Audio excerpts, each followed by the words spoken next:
दोस्तों, क्या बिहार का चुनाव एक इलेक्शन फ्रॉड था?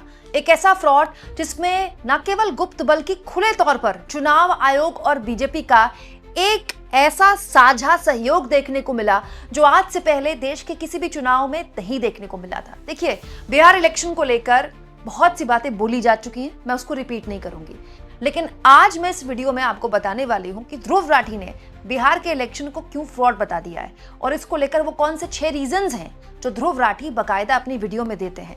वीडियो पूरा जरूर देखिएगा दोस्तों, क्योंकि 24 मिनट की ध्रुव राठी की ये वीडियो जो उन्होंने कुछ घंटे पहले पोस्ट की है, इसमें 2.5 मिलियन से ज्यादा लोग इसको व्यू कर चुके हैं। और अच्छी बात यह है कि इस वीडियो में जो बातें ध्रुव राठी ने बताई हैं, मैं पिछले सिलसिलेवार तरीके से 1-1.5 महीने से आपके सामने रख रही हूं। तो 6 रीजन ध्रुव राठी इस वीडियो में देते हैं कि क्यों बिहार इलेक्शन को एक इलेक्शन फ्रॉड ना माना जाए। दोस्तों, सबसे पहला रीजन जो बताया गया है और जो सब जानते हैं वो है 10,000 वाली स्कीम। अब देखिए, 10,000 वाली स्कीम को मास्टर स्ट्रोक बोल दिया जाए, कुछ भी बोल दिया जाए, लेकिन सच्चाई ये है कि ध्रुव राठी के हिसाब से ये एक लीगलाइज्ड ब्राइबरी थी। मतलब आप घूस, चुनाव से पहले घूस दे रहे हैं, वो भी ऑन रिकॉर्ड दे रहे हैं, लीगलाइज।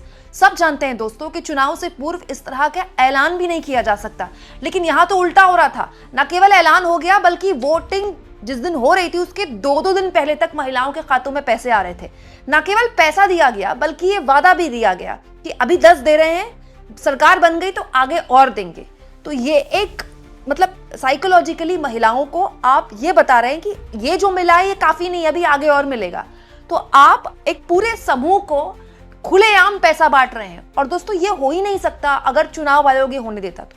अगर चुनाव आयोग की तरह बिहेव करता तो ये कभी नहीं होता, क्योंकि पूर्व में ऐसा होने से चुनाव आयोग ने रोका है अलग अलग सरकारों को, चाहे वो डीएमके की सरकार हो, चाहे वो एआईएडीएमके की सरकार हो, या पूर्व की तेलंगाना सरकार हो, या फिर पूर्व की आंध्र प्रदेश की सरकार हो, लेकिन चुनाव आयोग ने तब ये रोका, लेकिन इस बार नहीं रोका। इनफैक्ट जो अंधेरगर्दी इस बार हुई है दोस्तों, ये 10,000 वाली, तो दोस्तों 10,000 वाली स्कीम को आप बीजेपी का या एनडीए का मास्टर स्ट्रोक बोल सकते हैं, लेकिन सच्चाई ये है कि ये स्कीम ही ना होती अगर चुनाव आयोग ने तत्परता से एक्शन लिया होता। दूसरा बड़ा वजह दोस्तों, इस 24 मिनट की वीडियो में जो दूसरी बड़ी वजह बताते हैं वो जीविका दीदियां हैं। देखिए, इसको लेकर बहुत कम बात हुई, लेकिन वोटिंग के दिन ये मैंने भी आपको बताया अलग अलग वीडियोस में, और हमने देखा भी जीविका दीदियों का जो पूरा समूह था, उन्होंने बहुत काम किया सरकार के लिए। दोस्तों, 1,80,000 के आसपास जीविका दीदियां हैं पूरे बिहार में, ठीक है। इन जीविका दीदियों को बकायदा इलेक्शन ड्यूटी पे लगाया गया।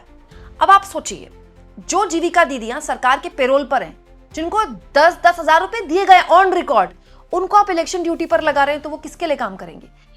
कई राजनीतिक दलों ने वोटिंग के दिन ऐसी जीविका दीदियों की वीडियोस भी शेयर की जिसमें वो बकायदा एनडीए के लिए प्रचार कर रही थी, महिलाओं को बता रही थी कि कहां वोट करना है, और ये सब कुछ इलेक्शन कमीशन ने होने दिया। इसीलिए ध्रुव राठी ने बकायदा इस वीडियो में इसको एक फ्रॉड बोला है, और इसीलिए जो थंबनेल है उसमें फोटो केवल मोदी और नीतीश कुमार की नहीं है, ज्ञानेश कुमार की भी है। तीसरी सबसे बड़ी वजह जो ध्रुव राठी बताते हैं कि बिहार को इलेक्शन फ्रॉड माना जाए, वो है डुप्लीकेट वोट। इसमें कोई दो राय नहीं है दोस्तों, कि मैं भी आपको कई वीडियोस दिखा चुकी हूँ जिसमें एक आदमी जिसने दिल्ली में वोट किया फिर वो बिहार में वोट कर रहा है, एक आदमी जिसने यूपी में वोट किया या उत्तराखंड में वोट किया फिर वो बिहार में वोट कर रहा है। सिलसिलेवार तरीके से ऐसी खबरों का अंबार मैं आपके सामने लगा चुकी हूँ पिछले 1 महीने में, जिसमें बीजेपी के बकायदा किसी कोई संगठन में किसी पद में है, कहीं है, वो दिल्ली में भी वोट कर रहे हैं, वो बिहार में भी वोट कर रहे हैं। और ऐसे 1-2 मामले नहीं, कई मामले सामने आए हैं। सोचिए, अभी तो कुछ गिनती के मामले हैं जो कि रिकॉर्ड हुए हैं सोशल मीडिया में, ऐसे न जाने कितने मामले इनको पता ही ना चला होगा जिनके बारे में, और ये खुलेआम होता रहा, ये भी इलेक्शन कमीशन ने होने दिया। चौथी वजह दोस्तों, स्पेशल ट्रेन्स। मैं भी आपको इनफैक्ट पहले चरण के मतदान की सबसे पहली खबर मैंने आपके सामने यही रखी थी दोस्तों। देश हैरान रह गया, न केवल स्पेशल ट्रेन्स चलाई गई बल्कि बीजेपी ने आधिकारिक तौर पर स्वीकार किया कि हाँ, हम पैसे दे रहे हैं। लोगों को पानीपत से, हरियाणा के अलग अलग हिस्सों से बकायदा ढूंढ कर लाया गया और उनसे कहा गया कि आइए आप बिहार में वोट डालिए, पैसे हम देंगे, आने जाने का खर्चा हम देंगे। ये लिवरेज दोस्तों किसी और पॉलिटिकल पार्टी के पास नहीं है कि वो स्पेशल ट्रेन रेलवे उसके लिए चलाता है। सरकार का एक मंत्रालय बकायदा खुलेआम लोगों को इन्फ्लुएंस कर रहा था, उनको बकायदा पहुंचा रहा था वोट डालने के लिए, और ये सब कुछ वोटिंग के दिन तक हो रहा था। इलेक्शन कमीशन इसमें चुप रहा। इसको लेकर कपिल सिब्बल ने भी सवाल उठाए थे, वो वीडियो भी मैंने आपको दिखाई थी।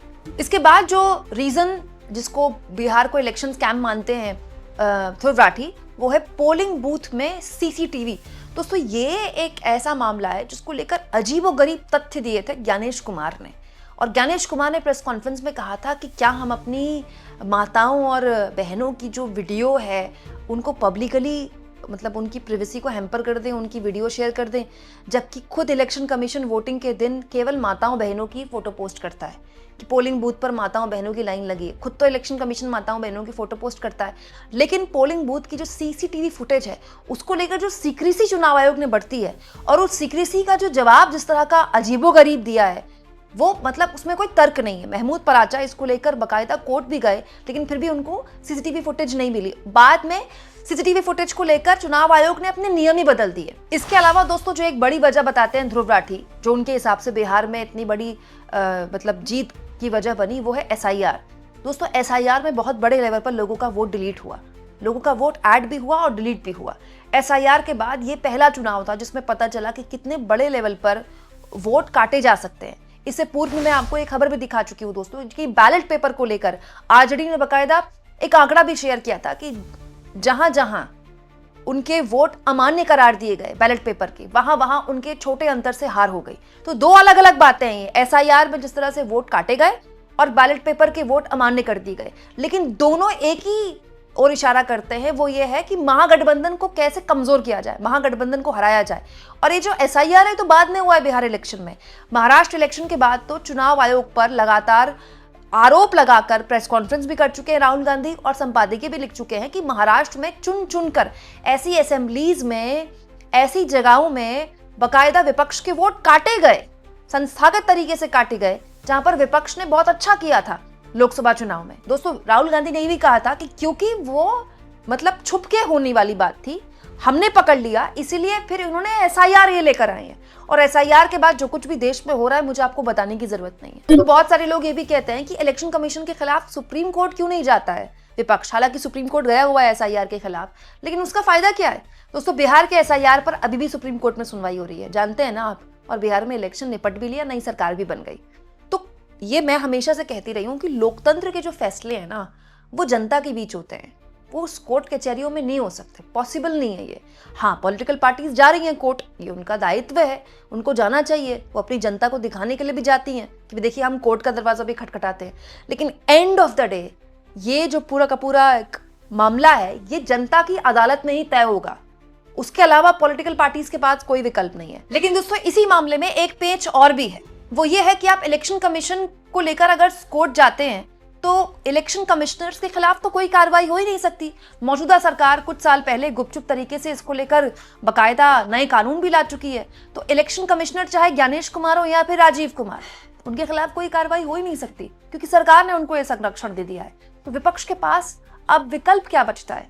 आपको क्या लगता है दोस्तों? कमेंट बॉक्स में जरूर लिखें और जितना हो सके चैनल को शेयर भी करें और सब्सक्राइब भी।